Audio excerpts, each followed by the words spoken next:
Restez pas plantés là, c'est le podcast qui met en lumière l'ensemble des connaissances scientifiques qui ont été engrangées depuis l'histoire de l'humanité par celles et ceux qui observent et étudient le verre qui nous entoure. Réapprendre à connaître les plantes par le prisme des sciences. Voilà l'idée de cette émission pour vous faire voyager des sciences expérimentales aux sciences humaines et sociales en passant par les sciences naturelles. Moi, c'est Delphine, je suis docteur en biologie végétale et je m'intéresse aux interactions entre les plantes et leur environnement. Et moi, c'est Lucia. Je suis doctorante et je travaille sur la perception de la sensibilité des plantes. On en est venu à se questionner sur les relations plantes-humains. Ce que cela implique sur notre connaissance du monde végétal, mais aussi et surtout tout ce qu'il reste à découvrir de ces dernières.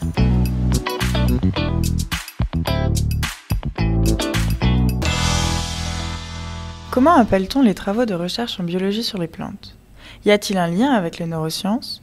Est-ce que les travaux des neurosciences comme on les connaît sont applicables aux plantes ? Quel est le concept de neurobiologie végétale ? Bonjour Delphine. Bonjour Lucia. Et bonjour à toutes et tous. Alors aujourd'hui on se retrouve pour cette émission Neurones, la fibre végétale. Alors on a posé la question à nos amis, qui connaissent pas grand-chose en plantes, qu'est-ce que ça leur évoque, neurosciences et plantes ? D'abord, est-ce qu'il y a un vrai rapport entre les plantes et les neurosciences ? C'est une question qu'on peut se poser effectivement. Ouais. Quelle est la communication qu'il y a entre elles ? Est-ce que ça implique une forme de communication ? Et moi, on m'a évoqué un système interne qui contrôle les fonctions vitales des végétaux, qui les régule. Ok, bon, on va voir effectivement si c'est bien ça, s'il y a du vrai, s'il y a du faux. Exactement. Alors d'abord, pourquoi on s'est intéressé à ce sujet-là, donc à savoir neurones, la fibre végétale ? Eh bien parce qu'en fait, de nombreuses recherches sont faites sur les plantes et les découvertes qui en résultent sont très surprenantes et surtout très peu diffusées. On a voulu faire cette émission pour montrer que oui, il y a finalement un rapport entre plantes et neurosciences et vous allez voir que vous allez être surpris. Alors dans un premier temps, quand on regarde l'étymologie de ces mots-là, qu'est-ce que la neuroscience appliquée aux plantes ? Est-ce que c'est la neurobiologie végétale finalement ? Et voilà, il s'agit en fait de l'étude des réponses électriques des plantes, du point de vue des structures qui portent ce signal, jusqu'à la caractérisation des signaux observés. Donc ils peuvent être moléculaires, ils peuvent être cellulaires ou systémiques, c'est-à-dire qui concernent l'organisme entier. Alors l'étymologie du mot neurone. Il faut savoir que dès l'Antiquité, pour Platon, le neurone est utilisé pour désigner une fibre, et donc plutôt végétale. Voilà. Il y a aussi un papier, un article qui est sorti, Brenner et al. En 2006, qui en parle. Et cette fibre, elle symbolise ici la vigueur que peut apporter les cellules d'une tige dans le maintien de la structure d'une plante. À Athènes, un cordonnier, par exemple, était un neuroraphos, c'est-à-dire un qui coud avec des fibres végétales, donc toujours se rapportant au végétal.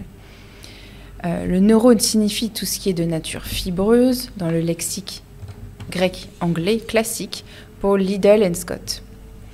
Donc finalement, la définition est ensuite passée au sens animal pour décrire les nerfs, les tendons, qui sont désignés chez les animaux, jusqu'à ce que finalement un médecin, dans les années 1880, découvre le vrai neurone, comme on l'appelle aujourd'hui, la véritable fibre nerveuse, telle qu'elle est définie actuellement chez l'être humain.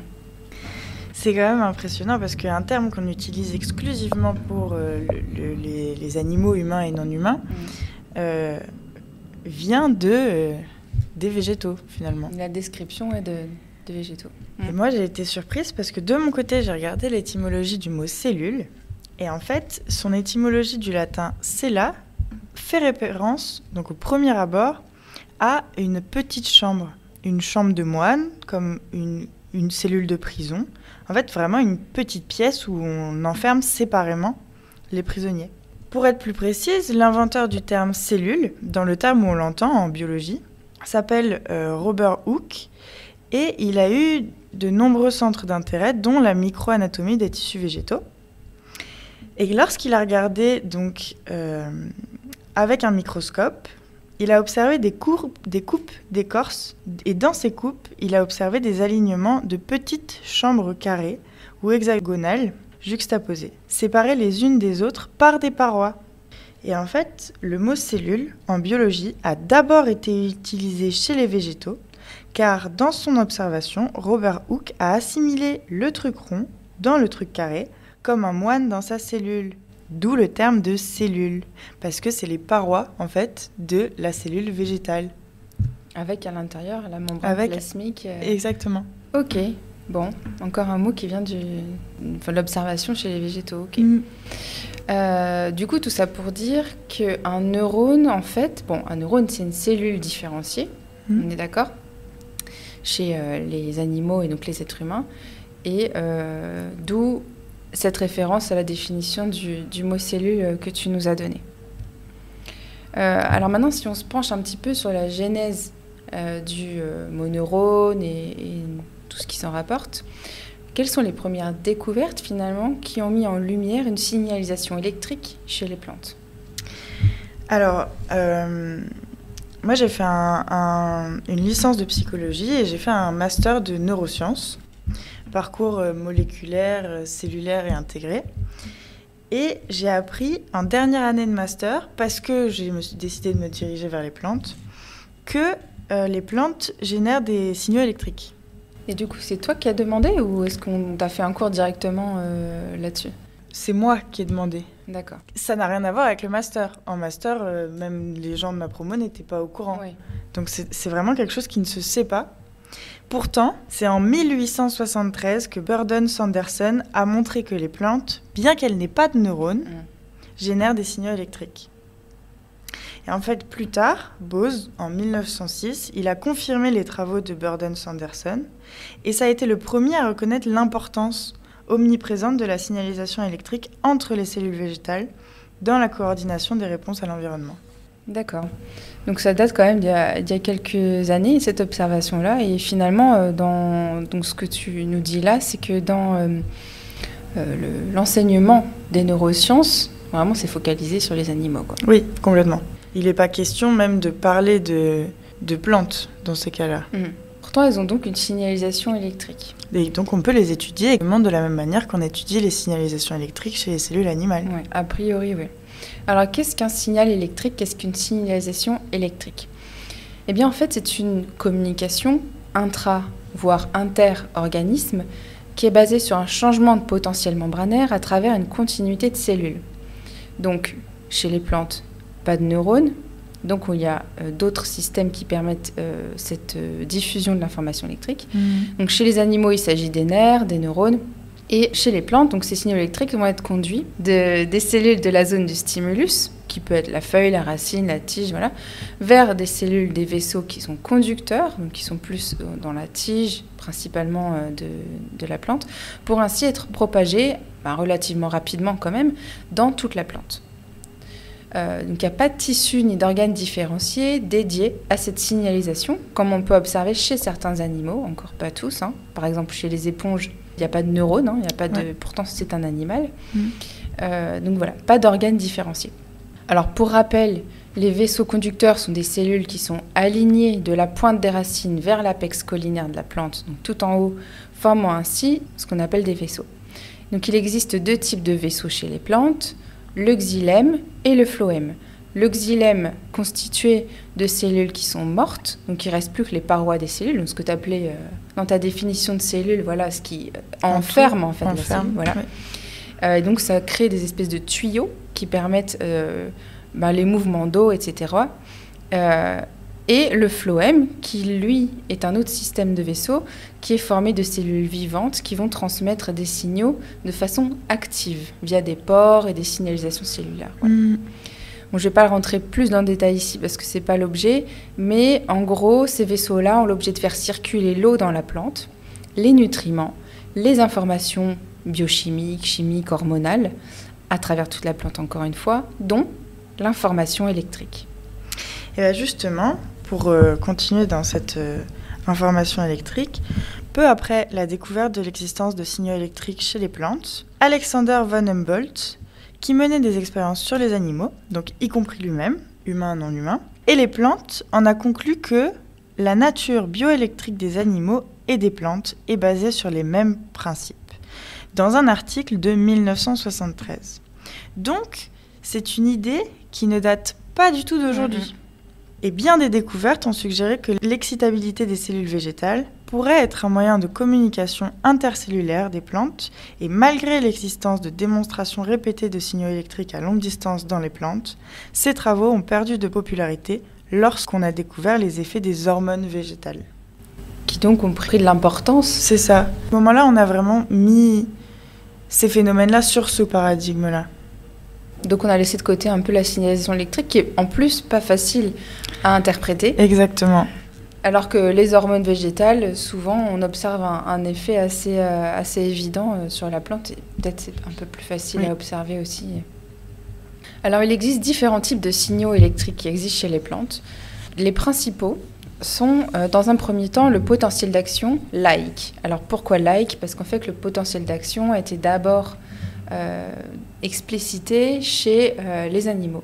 Donc on dit laïque parce qu'on considère que c'est pas vraiment un potentiel d'action, bien que ça y ressemble quand même très étrangement. Donc en fait, ce signal-là, c'est une polarisation puis une dépolarisation cellulaire de proche en proche le long d'une cellule et entre cellules. Il faut savoir que la membrane des cellules, donc, qui est une bicouche lipidique, est polarisée, donc elle est plus, moins et moins d'un côté. Et donc en fait, cette polarisation va s'inverser comme ça, de proche en proche, et c'est ça qui va créer le potentiel d'action et le signal électrique. C'est ce qu'on observe chez les neurones, en fait, tout le long d'un neurone. Donc, c'est-à-dire entrée de sortie d'ions des cellules vivantes provoquant un changement de potentiel membranaire. Donc, les potentiels d'action laïques sont caractérisés comme étant rapides, donc qui sont vraiment de quelques secondes, très rapides, ne perdent pas ou peu d'amplitude du signal tout au long de la propagation. Donc, ils peuvent aller très très loin, ils ne perdent pas en intensité, ils sont très rapides.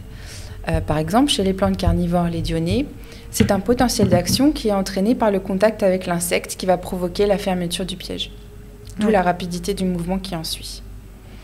On a aussi des slow wave potential, donc, ou variations de potentiel, qui sont uniquement chez les plantes et qui ont tendance à s'estomper, eux, lors de leur propagation dans la plante. Ils sont plus lents également dans leur repolarisation et peuvent avoir des profils différents selon le stimulus. Donc ça, voilà, différentes observations, différentes interprétations, c'est un petit peu plus large comme définition. Et ils suivent souvent les changements de pression hydraulique en réponse à une blessure, par exemple. Et ils peuvent également durer plusieurs minutes. Donc ils sont beaucoup moins rapides que les potentiels d'action. Et ensuite, on a aussi les systèmes potential, qui là sont des hyperpolarisations transitoires, pas aussi rapides que les potentiels d'action. Et c'est un petit peu entre les deux, en fait, par rapport aux autres signaux électriques. Il faut savoir que souvent, ces signaux suivent des vagues de signalisation hydraulique, donc c'est-à-dire des variations de pression à travers le xylème, qui entraînent aussi après donc, ces signaux électriques-là. Et un concept est né en 2006, celui de la neurobiologie végétale, qui a été donc très controversé, dont le but est de relier l'information moléculaire obtenue au niveau cellulaire à la compréhension de la signalisation électrique à longue distance et des réponses systémiques chez les plantes. En fait, comme chez les animaux, les signaux électriques jouent un rôle clé dans la communication des stimuli environnementaux qui actionnent des événements intra- et intercellulaires chez les plantes. Donc en fait, c'est pas un signal électrique et basta. Non, ça a des conséquences sur la physiologie de la plante. Tout à fait. Donc c'est vraiment un message. Ça engendre des processus. Voilà. Donc par exemple, les signaux électriques chez les plantes provoquent des changements dans le taux de respiration, dans le taux de la photosynthèse, en réponse à la pollinisation aussi, au transport de phloème, qui est donc, je le disais, actif, et au déploiement rapide et systémique, donc dans tout l'organisme, des défenses de la plante. Alors, il y a un des précurseurs de cette neurobiologie végétale, c'est un scientifique italien qui est très bien connu, qui s'appelle Stefano Mancuso. Exactement. Je crois que tu es allé là-bas un petit peu, oui. Tu avais trop de chance. Est-ce que tu peux nous en parler un petit peu? Oui, j'ai fait une partie de mon stage de M2 dans un laboratoire à Florence que Stefano Mancuso a créé, qui s'appelle le Laboratoire international de neurobiologie végétale. Donc, il a créé en 2005 avec František Baluska. Et en fait, dans ce laboratoire, les chercheurs ils étudient plusieurs aspects du comportement couvrant l'électrophysiologie, la physiologie et la biologie cellulaire moléculaire. En fait, là-bas, les plantes sont considérées comme étant des organismes dynamiques et très sensibles qui se nourrissent activement et de manière compétitive pour des ressources limitées, au-dessus et au-dessous du sol. Elles calculent avec précision leur situation, utilisent une analyse coût-avantage sophistiquée et prennent des mesures définies pour atténuer et contrôler la réponse à divers changements environnementaux. Les plantes sont capables d'une reconnaissance raffinée du soi et du non-soi et sont territoriales dans leur comportement.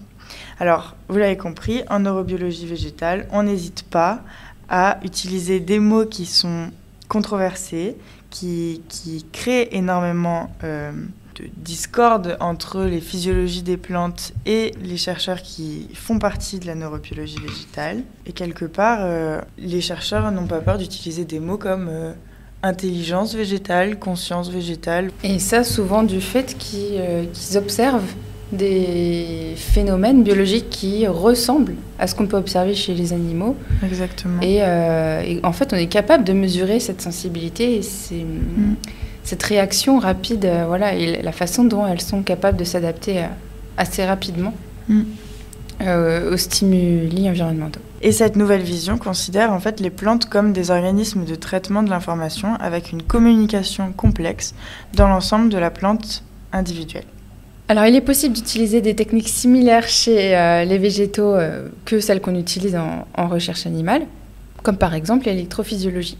Donc, l'électrophysiologie, ça va être l'utilisation d'électrodes, microélectrodes, qu'on va implanter soit dans la plante, soit dans une cellule en particulier, et on va être capable de mesurer les courants et la tension au niveau de la membrane des cellules. Donc, en général, on mesure une différence de tension et donc on va observer comme ça une circulation d'un message électrique, d'un signal électrique. Donc après, il y a différentes techniques qui sont capables d'imposer des courants ou non. On a le patch clamp, le voltage clamp, voilà. Et donc ça permet de caractériser chez les cellules végétales et également chez les cellules animales des canaux ioniques, des transporteurs, des neurotransporteurs, des polarisations, etc. Il y a d'autres techniques également, comme le MEA ou microélectrode array. Donc ça fonctionne très bien chez les plantes également. En fait, ça va être la mesure de micro-courants qui vont parcourir un tissu. Donc ça peut être un morceau de racine, un morceau de feuille, voilà. Et il y a plein d'électrodes qui en fait font le pourtour comme ça du tissu et qui vont être capables de mesurer les courants partout en fait au niveau de ce tissu-là. Oui, et le logiciel d'exploitation pour exploiter les données est vraiment le logiciel qui traite les données des cellules animales. On a aussi des expériences du type notion d'apprentissage qu'on peut utiliser chez certains animaux, comme l'habituation. Par exemple, Monica Gagliano a testé l'effet mémoire sur le Mimosa pudica, où elle a fait tomber, François nous en parlait, il me semble, à l'émission précédente, a fait tomber une plante de Mimosa pudica de quelques mètres. Les feuilles se referment quand la plante tombe. Et si on refait cette expérience-là quelques heures après, les feuilles ne se referment pas. La plante a en mémoire le fait que ça n'est pas dangereux pour elle, elle n'a pas besoin de refermer ses feuilles. Ce phénomène d'apprentissage de mémoire, d'habituation, il se mémorise pour cette plante-là et dans ce cas-là en particulier. Donc en fait, voilà, il existe différentes techniques, différents outils qu'on utilise chez les animaux, qu'on peut utiliser chez les plantes et qui nous permettent de mesurer également le même type de comportement ou de signal. De nombreuses études montrent qu'en plus d'être sensibles à un grand nombre de stimuli environnementaux, les plantes elles sont capables de s'adapter en utilisant des mécanismes qui sont traditionnellement imputés aux animaux, tels que la communication intra- et inter-organismes, comme je l'ai dit tout à l'heure, mais aussi la mémoire, l'apprentissage, comme tu viens de le dire Delphine, la cognition et l'adaptation de leur comportement. Et en fait, une des questions qu'on se pose, c'est de savoir si ces aptitudes, elles s'appuient sur des processus cellulaires qui sont équivalents à ceux qui sont décrits chez les animaux. Donc moi, personnellement, c'est sur quoi je travaille. C'est un des sujets de recherche de ma thèse. Et en fait, une partie est la sensibilité des plantes aux anesthésiques. Donc comme je vous l'ai dit tout à l'heure, Burdon-Sanderson a montré que les plantes, bien qu'elles n'aient pas de neurones, généraient des signaux électriques. Et qu'en fait, ces signaux, ils ont une très grande importance pour coordonner leur réponse à l'environnement. Aussi, plus récemment, il a été montré que les plantes partagent une homologie profonde avec les animaux, notamment qu'en plus de ces signaux électriques, il y a la présence de neurotransmetteurs et de canaux ioniques chez les plantes et dans les cellules végétales qui sont présentes dans le cerveau et dans les cellules animales. Cette année, il y a des chercheurs qui ont montré qu'une des actions des anesthésiques chez les plantes est de bloquer les potentiels d'action qui transmettent l'information pour le mouvement rapide, et c'est très homologue à ce qui est observé chez les animaux. Donc, c'est sur quoi je travaille en partie, mais je pense qu'on fera une émission beaucoup plus complète là-dessus, consacrée entièrement à ce sujet-là. Entièrement aux anesthésiques et à leurs effets sur les plantes. À la sensibilité des plantes aux anesthésiques, exactement. Alors, pour conclure cette émission documentaire sur la fibre végétale, on a vu qu'il était donc possible de détecter des signalisations électriques chez les plantes, avec les mêmes outils utilisés par les neurosciences animales. Cela entraîne des réponses de signalisation cellulaire et donc une modification de la physiologie de la plante suite à un stimulus environnemental. C'est un domaine de recherche à part entière qui s'intéresse à cette signalisation électrique chez les plantes. On peut appeler ça la neurobiologie végétale, qui est encore très peu développée, mais... Et très controversée.